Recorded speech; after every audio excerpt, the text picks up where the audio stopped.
بسم الله الرحمن الرحيم الحمد لله الذي خلق الكون فنظمه وخلق الإنسان وكرمه وأنزل الكتاب وأحكمه وحفظ إبراهيم من النار وسلمه ونادى موسى وكلمه ووهب سليمان ملكا وفهمه وأرسل محمدا بالحق وعلمه وأصلي وأسلم وأبارك على سيدنا وحبيبنا محمد صلى الله عليه وسلم وعلى آله وصحبه أجمعين.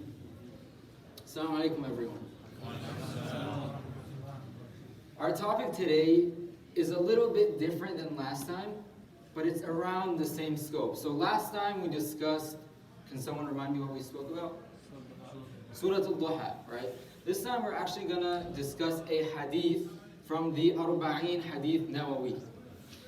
And I have here what I'm going to talk about, so I'm going to discuss this with you.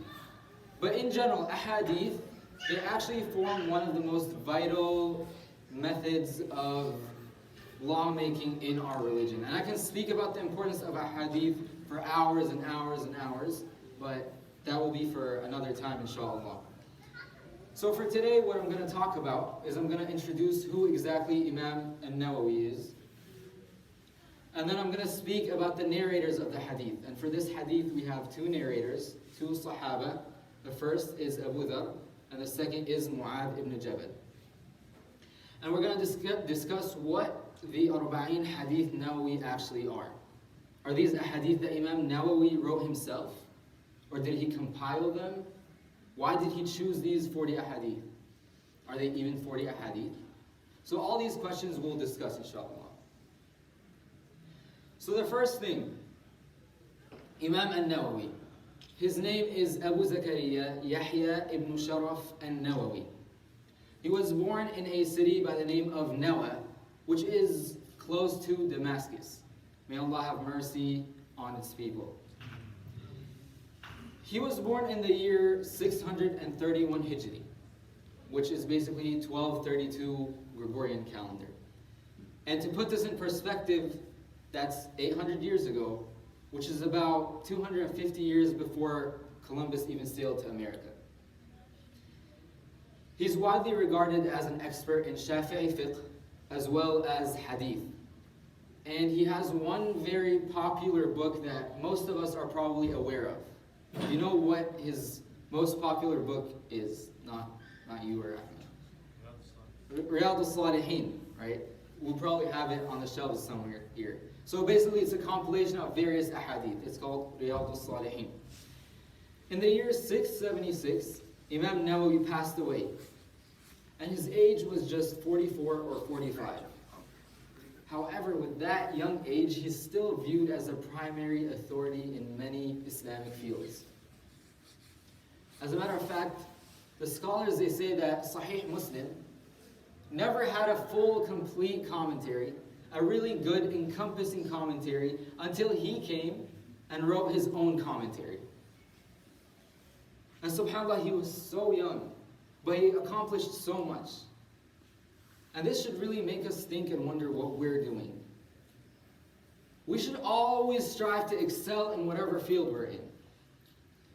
Whether we're in journalism, we're in medicine, we're in teaching, in whatever field it is, we should always strive to be the best. Be the star in your field. And it's not just so you can look good, but more so Islam can look good, so people can see what Muslims offer to this country. Just 45 years old, yet everybody knows him. He's on the tongues of everyone, scholar and commoner alike. So this should really be a boost of motivation for us. And so the next question now is, what exactly are these 40 ahadith of Imam al-Nawawi? So these 40 ahadith are pretty much a synopsis of the entire religion. Each hadith encompasses a very important cornerstone of the religion. And it's compiled from many sources, primarily Sahih al-Bukhari and Sahih Muslim.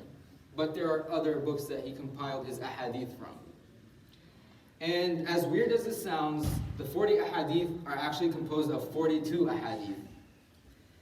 The reason behind that is, well, the popular reason that people give is because, when you look at 40, it just looks better than 42. You're rounding down to 40. But he had 42 hadith and he couldn't take any hadith out because he felt like each hadith is a cornerstone in the religion. So if he takes one hadith out, something will be missing from the religion. Now the next thing is, this is the hadith we're going to discuss, and what's highlighted here in red are the narrators of the hadith. And they are Abu Dhar and Mu'adh ibn Jabal, if you can see the red highlight. So first, let's discuss Abu Dhar.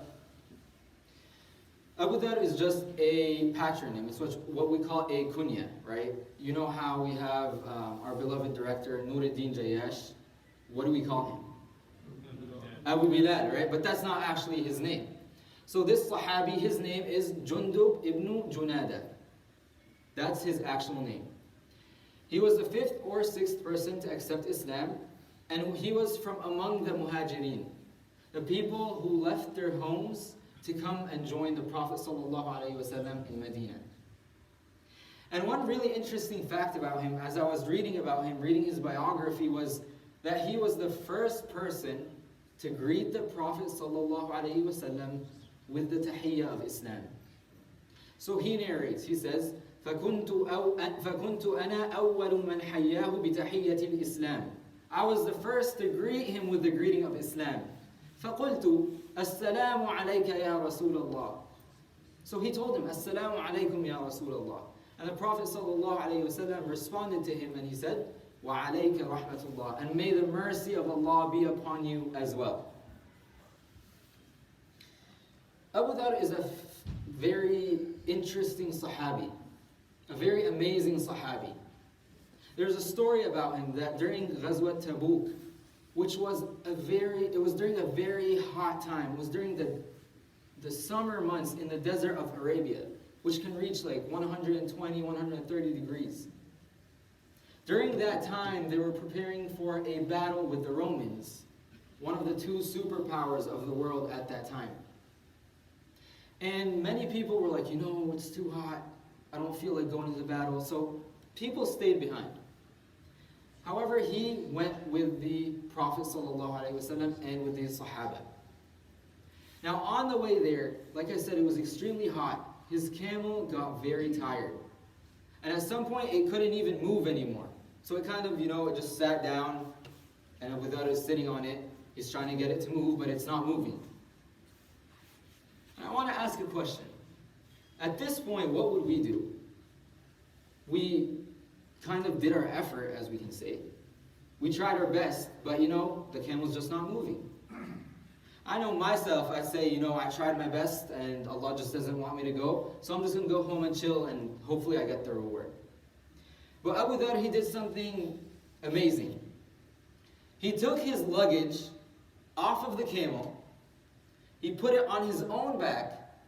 He went to the camel and told him, you know what, camel, you're okay. You can chill here, you can relax. I'm going to carry my stuff, and I have an appointment with the Prophet ﷺ. I have an appointment with Allah subhanahu wa ta'ala. I have to please my Creator. The camel, which is created to live in a desert, to travel, to carry people on its back, it got tired. But Abu Dhar never got tired. SubhanAllah, these are the Sahaba that should be our role models. The second narrator of the hadith is Mu'adh ibn Jabal. He accepted Islam at the age of 18. And he died around the age of 34, so about 16 years in Islam.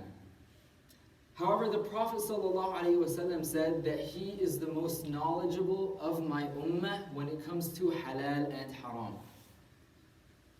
And keep in mind that Mu'adh ibn Jabal died years after the Prophet ﷺ. So it must have been around the 20s when the Prophet ﷺ said that about him. So again, think of these people. Think of how young these people are, but how far they got. We need to put more effort. We need to do more things and become like these people. Another thing Mu'adh ibn Jabal is known for is the dua that we all, hopefully, say after prayer. And that is, Allahumma a'inni ala dhikrika wa shukrika wa husni ibadatik. Oh Allah, help me remember you and thank you and worship you in the best of ways. Now that we've discussed the narrators, we can actually move on to the actual matn of the narration, the words of the narration, the context. So the hadith goes as following: اتق الله حيثما كنت وأتبع السيئة الحسنة تمحها وخالق الناس بخلق حسن. Be mindful, be cognizant of Allah whenever and wherever you are. Follow a sin with a good deed so that it can erase it. And treat people with good character. Treat people with the best of character. And again, we can divide this hadith into three main themes, just like we did last time. Can anyone remind me what those three main themes from last time were from Surah Al-Duha? Okay. Come on, someone's got to remember it. Saeed, do you remember? Come on, the first were what? Promises? Proofs? Promises, evidences, proofs, and calls to action. Yes, I'm glad you all remember. So this hadith can also be divided into three things. The first is the rights of Allah upon us. The second is the right of ourselves upon ourselves, the right of our bodies on us. And the third and final thing is the right of other people on us. And this hadith is from among the Jawami al-Kalim of the Prophet ﷺ. And what that means is basically a short, a concise statement, but a very deep statement. A statement that if you reflect over and you think of, you can come up with books and books and books and volumes just on these 12 words. The hadith is composed of 12 words, 3 advices. Each advice is 4 words. اتق الله حيثما كنت, 4 words. أتبع السيئة الحسنة تمحها, 4 words. خالق الناس بخلق حسن, 4 words. So 12 words making 3 advices. And the scholars, they also say that these 12 words, in those words, the Prophet ﷺ summarizes the entire religion. And as I go with my presentation, I want you to think about how this hadith is a summary of the entire religion. Because it doesn't talk about the 5 pillars. So how exactly is it a summary of the entire religion? Before dissecting these 3 advices, I want to speak about... What was that? So yeah, so just quickly, these are the 3 themes, the 3 advices. Take a picture so when I ask you next time, we all are on the same page. So the occasion of this hadith, when was it said? Why was it said? So like I initially mentioned, this hadith was said to 2 companions at 2 different times. The first was Abu Dhar when he was returning to his people to call them to Islam. And the second was when Mu'adh ibn Jabal was also going to Yemen as a governor. So the Prophet ﷺ, he had to give them a comprehensive advice. Since they're going to go to somewhere and lead their people, he had to give them advice that would be all-encompassing. So he told them these 3 pieces of advice. And let's see why. The first advice is اتق الله حيثما كنت. Be mindful of Allah at all times. But what exactly is taqwa? What does اتق الله mean? It sounds a bit cryptic, you know, even when I say be cognizant of Allah. What does that mean? What does it entail?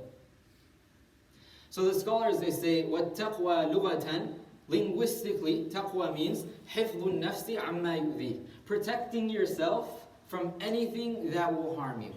That is the definition of taqwa. So it's pretty much to create this barrier, to put this shield in front of you that protects you from any kind of harm. And an example of that we can see in the life of the Prophet ﷺ. A Sahabi by the name of Al-Bara, he says that during Ghazwat Hunayn, during the Battle of Hunayn, the battle became extremely fierce. And many Muslims began to run away. And there were only a few people left with the Prophet ﷺ. But Al-Bara says, كُنَّا وَاللَّهِ إِذَا احْمَرَّ الْبَأْسُ نَتَّقِي بِهِ. At the toughest moments of the battle, when it's the most intense, we would seek protection in him. We would stand behind him. This was the kind of leader the Prophet ﷺ was. Nowadays, we have kings, we have emperors, we have presidents. When their people are doing something like that, they're hanging out in their hotels, in their kingdoms, in their castles. The Prophet ﷺ was an example to everyone. So taqwa now, when we're speaking about taqwa from an Islamic sense, what does it mean? When Allah subhanahu wa ta'ala tells us, ittaqillah, what does that mean? The scholars, they say it means صِيَانَةُ النَّفْسِ عَنِ الْمَحْذُورَاتِ. So also protecting yourself from things that are impermissible. Things that make Allah subhanahu wa ta'ala angry. So avoiding these things is what taqwa is. And that same question was posed to Abu Hurairah radiallahu anhu. Someone came to him and he said, can you tell me what exactly taqwa is? So Abu Hurairah told him something very beautiful. He told him, did you ever walk in the middle of a desert that was filled with thorny plants and cacti? And the man told him, yeah, we live in Arabia, I always come across that. And he tells him, fantastic. When you see that, when you see cacti everywhere, what do? And the man told him, I try to put as much distance between myself and the cacti as I can. If they're all the way over here, I'm going to walk on the complete opposite side, just so I don't get harmed. Just so I don't even put myself in a position of potentially getting harmed. And Abu Hurairah told him, perfect, that's exactly what taqwa is. For example, a person with taqwa doesn't only stay away from the impermissible. For example, if you know a group of friends you have, they always backbite. You're going to stay away from that group of friends altogether. Because you know it could lead you to something that Allah subhanahu wa ta'ala doesn't like. And as the poet Ibn al-Mu'taz says, خَلِّ الذُّنُوبَ صَغِيرَهَا وَكَبِيرَهَا ذَاكَ التُّقَى. Get rid of, keep a big distance between yourself and sins. Whether they're minor sins or major sins, keep a big distance. وَاصْنَعْ كَمَاشٍ فَوْقَ أَرْضِ الشَّوْكِ يَحْذَرُ مَا يَرَى. And act like the person who's walking among cacti. He's always on the lookout, always looking under him. Am I going to step on one? Where's the close one? I need to avoid it. Then he says, لا تحقرن صغيرة إن الجبال من الحصى. Don't ever belittle any kind of bad deed. Because these bad deeds pile up until there are mountains. And the thing is, when you tell yourself that this is just a minor sin, you're doing three things.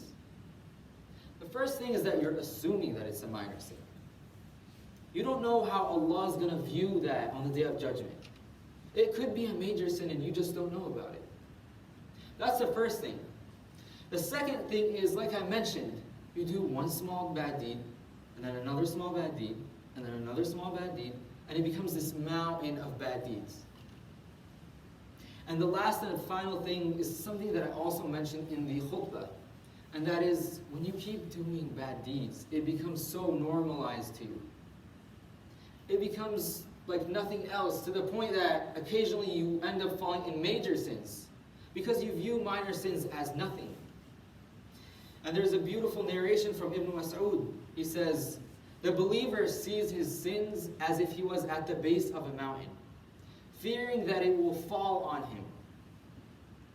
The wicked person sees his sins as if they are flies hitting their nose. You know, it's not a big deal, I'll just move it. That's how a wicked person views his sin. And Imam al-Alusi says taqwa can be broken down into three categories. The first and most basic one is to avoid shirk. To believe in Allah subhanahu wa ta'ala only.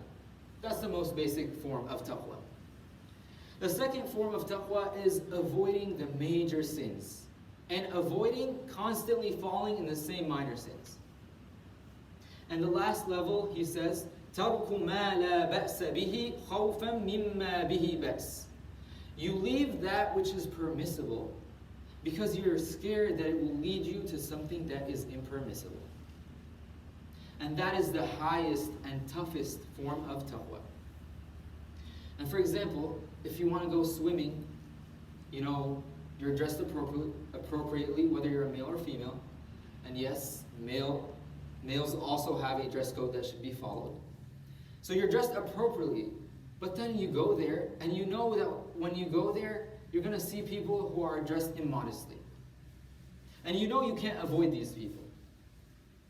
So a person with the highest level of taqwa will tell himself, I know what's going to happen if I go to the pool. I know what I'm going to see.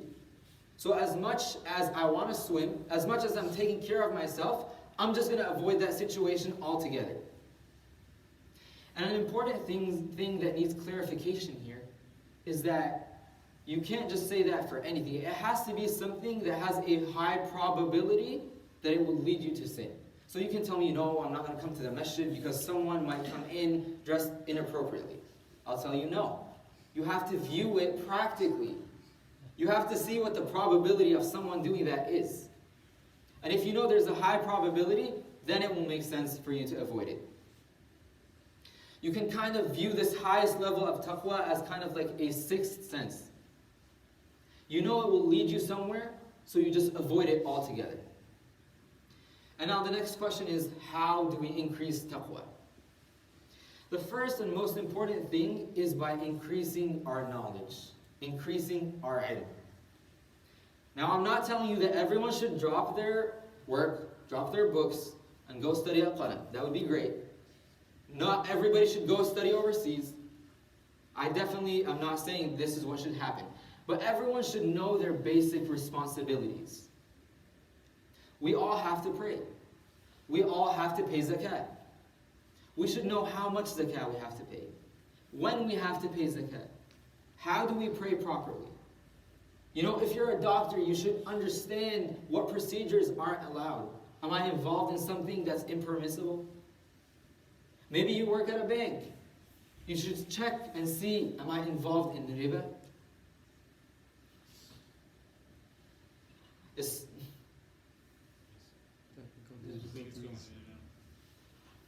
all good.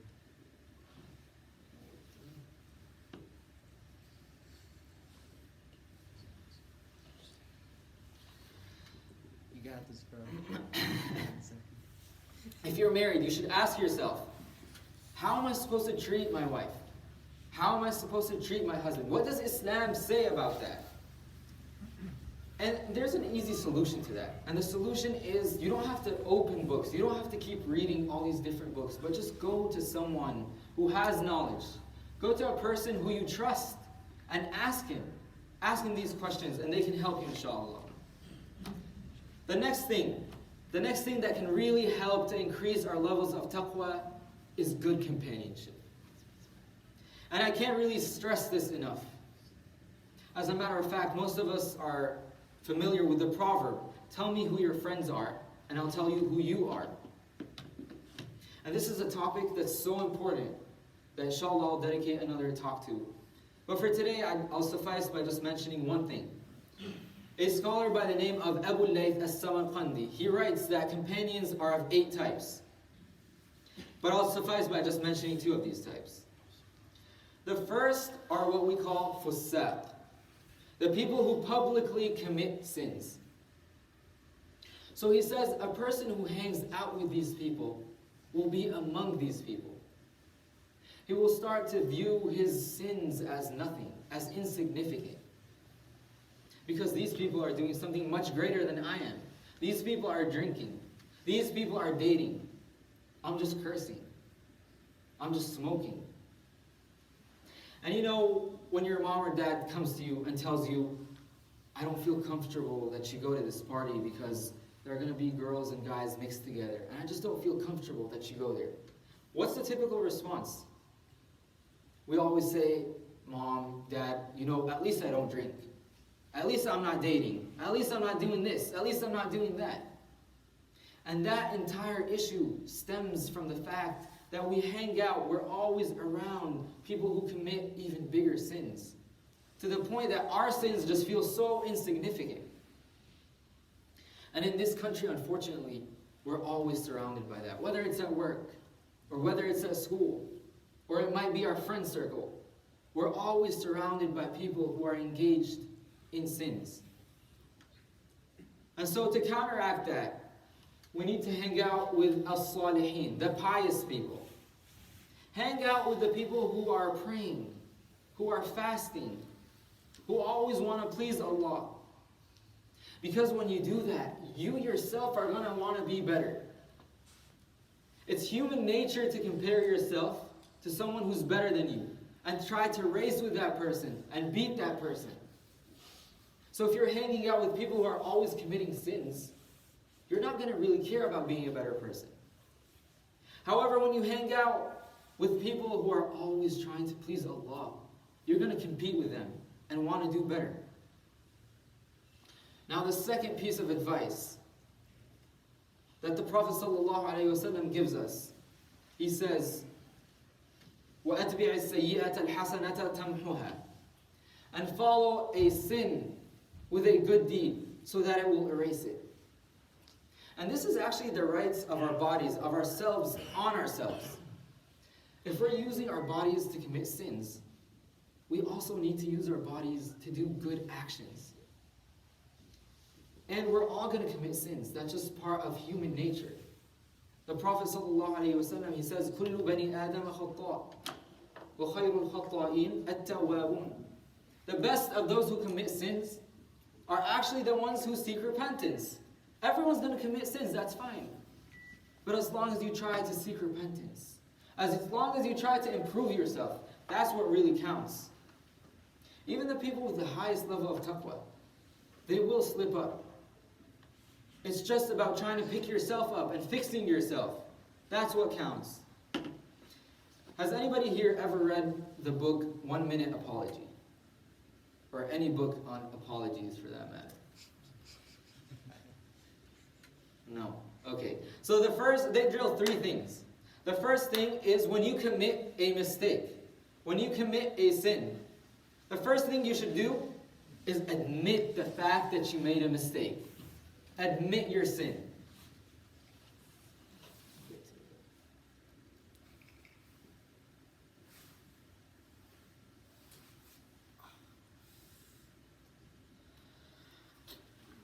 Admit your mistake.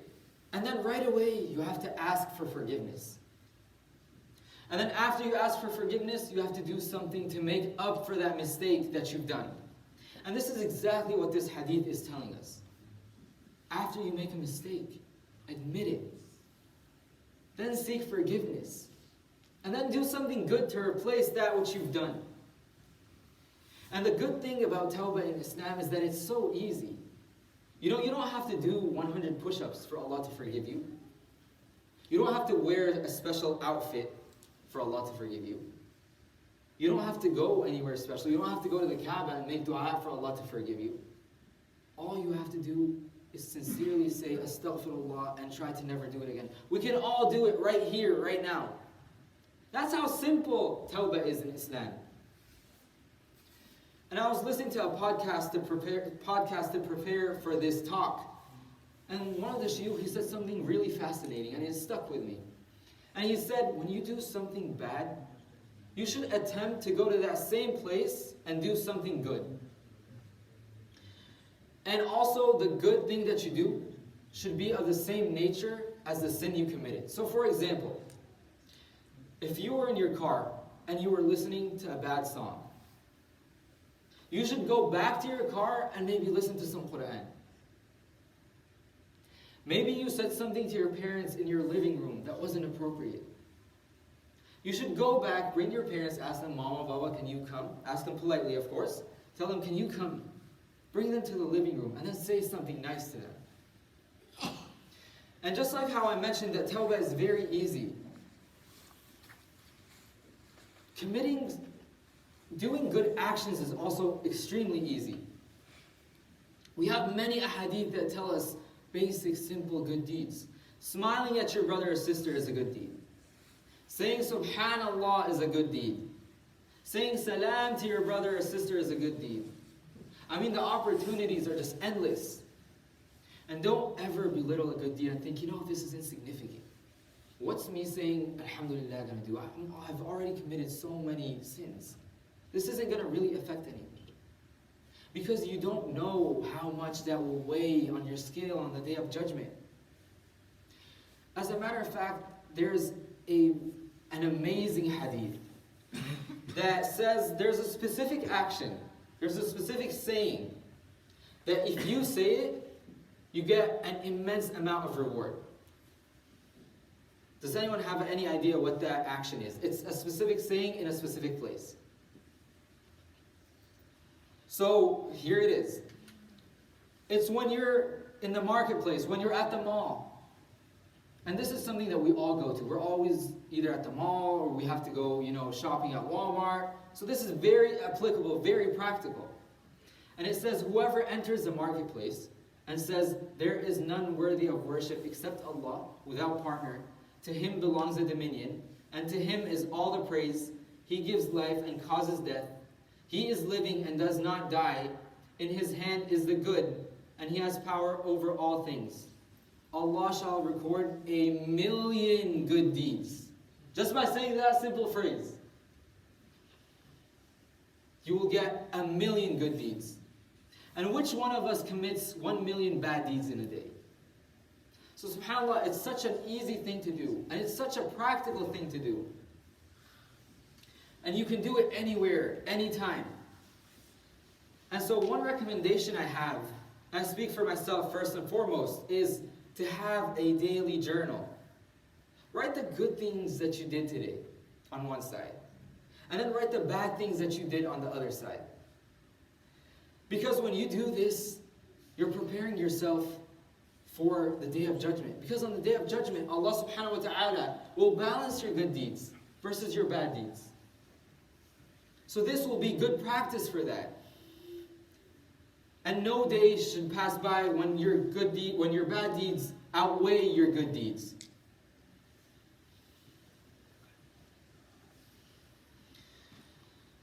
And so, after this occurs on the Day of Judgment, after Allah subhanahu wa ta'ala brings us, and He weighs our bad deeds and our good deeds, there's one more thing that occurs.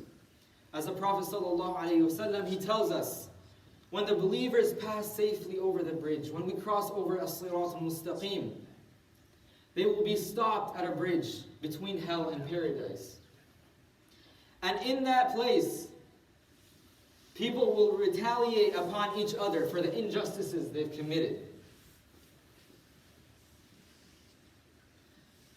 For the injustices that they've committed. So if you backbit your brother, he will come and take from your good deeds. If you harmed your brother or sister, they will come and take from your good deeds. Even if it's just 1 penny. As simple as something might be, they will come and take it from you on the Day of Judgment. And so this brings me to the third and final advice that the Prophet ﷺ gives us, and that is وَخَالِقِ النَّاسَ بِخُلُقٍ حَسَنٍ. And treat people. Pay attention to the word here. خَالِقْ النَّاسِ, not al-Muslimun, not al-Rijal, not your friends. It says an-nas, everybody, anybody. You have to treat everybody with the best of character. And you could be thinking to yourself, well, doesn't that kind of go under ittaqillah? Doesn't God command us to treat people well? That goes under ittaqillah, going under following what He's commanding you to do. Absolutely, that's 100% true. But the reason is, the Prophet says it by itself to highlight it. Because so often we forget other people's rights upon us.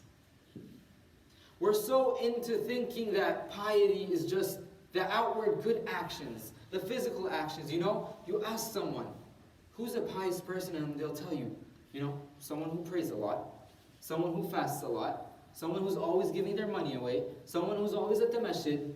But everybody always forgets the good character. Everybody always forgets the fact that the Prophet ﷺ said, Some of those who I love the most and will be the closest to me on the day of judgment are those with the best manners. We don't give attention to a hadith that says a believer will attain the levels, the stature of a fasting person who's praying at night through his good character. These two actions that are known to be the most beloved actions of worship to Allah, fasting and praying. We could equal those actions by having good character, by smiling at your brother, by saying salam to your sister, by being empathetic, by showing care, by checking up on your friend. You can achieve that same status. And I want to share with you a few stories that exemplify this amazing character of the Prophet ﷺ and his companions. Amr ibn al-As, he's a companion who used to be a staunch enemy of Islam. He used to be a staunch enemy of Islam for 15, 18 years. He would plot wars against Muslims. He was always opposed to the Prophet ﷺ. He was always opposed to the companions. But when he became Muslim, the Prophet ﷺ, knowing his intelligence, knowing his brilliance when it comes to war, he made him as one of the commanders for war. So Amr ibn al-As is feeling high now. He's like, it seems like the Prophet ﷺ, he loves me so much. I mean, I've been Muslim for what, 1 year? And he's already making me the commander of his army. He must love me so much. So he's walking. He has his chest up, he's walking, he's going to the Prophet. He's like, I'm going to ask him a question. And so he goes to the Prophet ﷺ and he asks him a question and he says, who is the most beloved person to you? He's thinking at this point, the Prophet ﷺ is going to say me for sure. I mean, he just made me the commander. The Prophet ﷺ, without any hesitation, he says, Aisha radiallahu anha, my wife. So now Amr ibn al-As is like, you know what? Fair enough, it's his wife. He's been married to her for a while. He sees her more than he sees me. And of course, he'll probably get in trouble if he doesn't say his wife is his most beloved person. So it's okay, I understand that part. So he asked him, you know what? What about from the men? And he's thinking to himself, I got it now. This is going to be me. It has to be me. And without any hesitation, he says her father, Abu Bakr. And he's like, man, what if I got myself into? And then he thinks to himself, you know what? Abu Bakr was always there for him. He made hijrah with him. It's understandable. We'll let that one slide. So he asks him again. After Abu Bakr, who is it? He goes, Omar. And Amr ibn al-As at this point is like, okay, this just is not working for me. This isn't happening right now. But he's like, you know what? I'll try one more shot. One more chance. He goes, okay, Prophet of Allah. After Omar, who's the most beloved to you? And the Prophet ﷺ, he keeps listing companions and companions and companions and never mentions Amr ibn al-As. To the point that Amr ibn al-As is like, you know what, Prophet, I gotta go. I have to go. He was so scared that he wouldn't even make the cut. And this story is so beautiful and it's funny at the same time, but there's such a profound lesson in that. And that is someone who was such a staunch enemy of Islam, who opposed the Prophet ﷺ for 18 years, genuinely believed that he was the most beloved person to the Prophet ﷺ. Why is that? How could that be? It's because of the way the Prophet ﷺ treated him. And this is reiterated by so many companions. In different narrations, they each say, I feel like I'm the closest to the Prophet ﷺ. Anytime the Prophet ﷺ would see me, he would always be smiling. So this is how the Prophet ﷺ would always treat his companions. Another story is about his own companion, Abu Bakr, his most beloved male companion. After the Prophet ﷺ passed away, Abu Bakr was the Khalifa. He was the one who was in charge of the Muslimun. He was taking care of them. And one day Umar was praying behind him, praying Fajr behind him. And he saw Abu Bakr praying Fajr, he got up and he left quickly. So Umar was like, this isn't normal. Usually he stays and he does his adhkar and stuff like that. What's going on? So he follows Abu Bakr. And he sees Abu Bakr go into this tent in the desert far away. So he stays a bit behind and he kind of just waits for Abu Bakr. 15 minutes pass by, 20 minutes pass by, Abu Bakr comes out. Umar didn't really think much of it, so he went back home. The next day, the same thing happened. The third day, the same thing happened. The fourth day, the same thing happened. And at this point, Umar was like, listen, he's definitely doing something good. He knew that Abu Bakr was definitely doing some kind of good action. And because the companions were always competitive, they would always compete for who can perform better actions. Who will win that race? He's like, listen, today he's not going to win. I'm going to go check out what he's doing in that tent. So he walks into that tent, and he sees this old, frail woman. And he asks her, he tells her, that person that keeps coming to you, what exactly does he do? She tells him, he comes, he takes care of me, he cooks for me, he tidies up the tent, and then he leaves. So Umar's thinking to himself, he asks her, he says, do you know who that person is? And she says, I don't know who that person is because I'm blind. But he's been coming here for about 4 months. He does the same thing. He cleans up. He cooks for me. He takes care of me. And yet he never tells me his name. This was the companions. This was how they were. They were always taking care of each other. And the crazy part about this is, this was during one of the toughest times of the Muslim Khilafah. This was a time where everybody was in such tragedy because the Prophet ﷺ passed away. So Abu Bakr radiallahu anhu, first of all, he had to pick himself up. This was his best friend. He had to pick himself up. And then he had to pick the Muslim Ummah up. And then he had to fight the issue that was going on in the community and set new standards. All of this was going on. So it wasn't that he was just free and he didn't know how to spend his time, so he's like, let me go check out that tent over there. He was super busy. But he understood the fact that people have rights upon us. These people weren't angels. They were humans. They weren't sinless people. But the difference is they internalized that message and they acted upon it. And when it comes to the issue of treating people well, there is one golden rule. And that is, لا يؤمن أحدكم حتى يحب لأخيه ما يحب لنفسه. None of you will truly believe, will be complete believers until they love for others what they love for themselves. And a fascinating thing I found out was that in plenty of religions, that same concept is reiterated. And one important thing I want to bring to our understanding is that we always overlook our most important relationships because we always take them for granted. You know, we might go to Walmart and we might smile at every single person in the aisle. And then we'll go stand at the cashier. We'll say hi to her, how's your day going? You know, we'll be super nice. We'll hold the door for 20 people who are trying to walk out of the store. But then the moment we get home, we transform into these beasts. You know, your mom is waiting for you. She's so excited to see you. You spent the whole week out, and now she's seeing you, she's trying to talk to you. She's like, how have you been? You know, what's going on? And you reply with a one-word answer, I'm good. And she's like, talk to me more, like, you know, tell me something, tell me a story. And you're like, Mom, you're annoying me, just leave me alone, I'm already tired, and you go upstairs. You walk into your house and your husband is sitting there so excited to see you. But you had a bad day at work. So you give him a death stare and you just walk off. Your wife who is always there for you, always caring for you, always cooking for you. One day she's tired and she tells you, is it okay if we just buy food from outside? And you tell her, why are you tired today? Why didn't you plan for this before? You should have known this before. We're always investing in relationships that might not really matter. And we forget about the important relationships. And subhanAllah, Allah isn't going to necessarily punish us for not saying hi to Jennifer, for not opening the door for Michael. But He will ask us about our own family, our own friends. How did you treat them?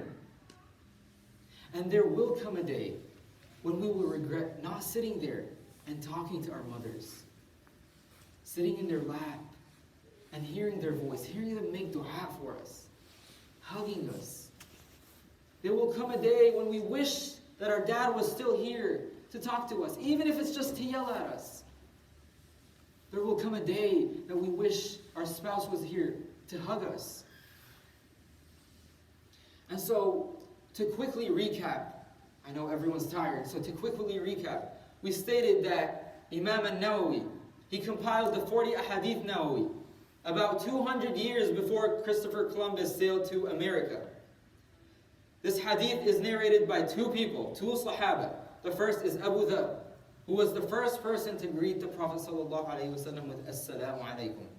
The second person was Mu'adh ibn Jabal, who we always say the dua of after the prayer.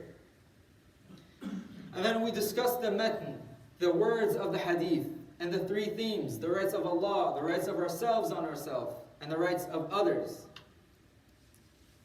And then we spoke about the definition of taqwa, and that is to place a barrier between yourself and things that are impermissible, things that make Allah subhanahu wa ta'ala angry.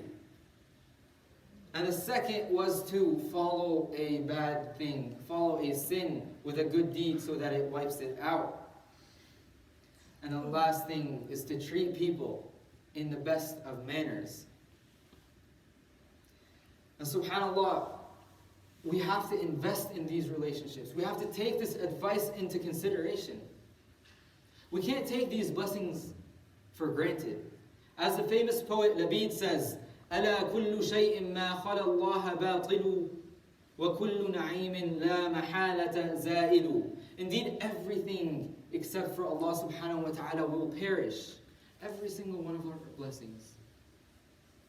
Everything will one day perish except for Allah subhanahu wa ta'ala.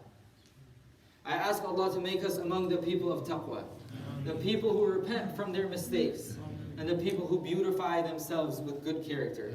إن أصبت فمن الله وإن أخطأت فمن نفسي ومن الشيطان والله ورسوله بريئان منه. قولوا قولي هذا واستغفر الله لي ولكم.